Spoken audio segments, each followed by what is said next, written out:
So in this session, we're going to discuss the morality of abortion, and the way we're going to do it is by looking at part 4 of Contemporary Debates in Bioethics, where the target question is framed this way: is the deliberately induced abortion of a human pregnancy ethically justifiable? Now, the background here is, as the editors say, largely influenced by at least two main concepts. First, deals with persons. They say it is precisely the definition of personhood, as well as who or what counts as a person, that is often at the center of the abortion debate. They introduce this by talking about Marianne Warren, a philosopher from the University of San Francisco, who wrote a famous article in 1973. As they say, she lays out in this article the following as constitutive of personhood. So these are ingredients that are what make up being a person, she thinks. Part A would be consciousness, and in particular, the kind of consciousness that deals with the ability to feel pain. This is sometimes called sentience, but this is a particular kind of consciousness. B, reasoning. C, self-motivated activity. D, the capacity to communicate. And E, self-awareness. Now, the editors canvass a few of the problems with Warren's view of personhood that critics have noted over the years.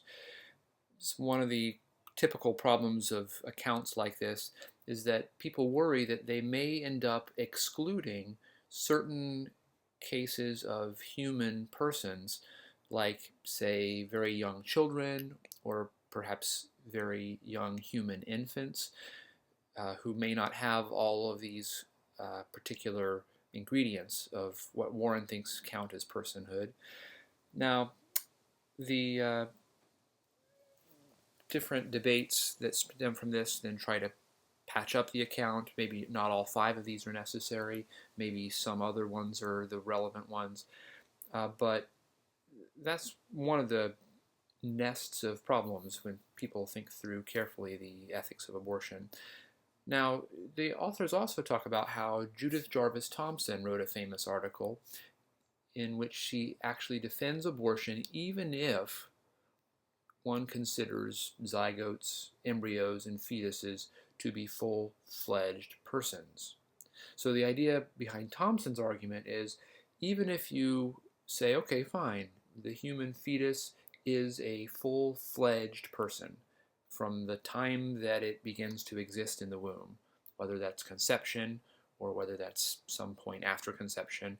The point is that even if you admit that the fetus is a full-fledged person from the time that it exists in the womb, Thomson has an argument that's designed to show that you still should think that abortion, at least in many cases, would be morally permissible. And so Thomson uses a thought experiment, the authors point out, and an argument by analogy to make her case. Now, the details are quickly sketched in your book, but the idea is that Thomson imagines a case where you have a human adult who is clearly a human person, and that human adult who is clearly a person ends up being dependent upon you in some sort of unusual way. In other words, their life is dependent on your life, and they're somehow hooked up to you in a way that is kind of analogous to the way that a human fetus is hooked up to its mother. Now, you might wonder, how could a human adult ever become hooked up to me in a way that the human fetus is hooked up to its mother? After all, a human adult is much larger. Perhaps I'm a man instead of a woman, so I don't have a womb. Thomson has a creative thought experiment that's designed to kind of get around these obvious objections, to say, no, if you can think of a case where a human adult who's clearly a person and clearly has the right to life is dependent upon you in the way that the fetus is dependent upon the mother, then you can think about, in that kind of case, that kind of creative case, whether it would ever be wrong to detach the human adult from you in a way that leads to the human adult's death. Would it ever be permissible? Thompson thinks that you can say, yes, it sometimes would be permissible, even though the adult has the right to life. And if you're willing to admit that in this sort of a case, perhaps you'll also be willing to admit that in the case of certain types of pregnancy. So whether you buy the analogy or whether you think it's got limitations, that continues to be a source of important discussion. Now, the editors also point out that since the early 1970s, when Mary Ann Warren and Judith Jarvis Thomson articulated their views, a number of pro-life and pro-choice positions have emerged, some of them having political overtones, and they point out on page 108 a continuum of positions about abortion. So here's the page 108 from the book. On one end of the continuum, they label the view to be more conservative, and on the other end of the continuum, they label the view to be more liberal, pro-choice.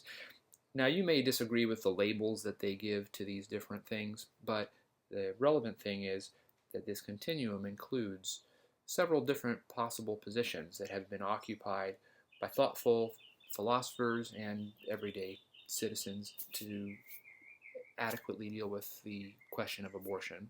So whether you find yourself at one point of this continuum or the other, it's important to recognize that there are other views, and there's not just two views.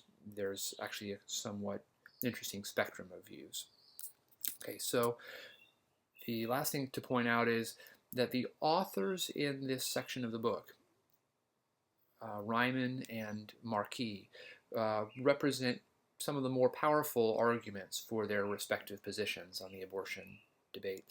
The person who's more liberal and more pro-choice would find a lot to agree with in Jeffrey Ryman's chapter, and then on the other hand, the conservative, more pro-life person would agree that his or her position can be bolstered by the argument in Don Marquis' chapter.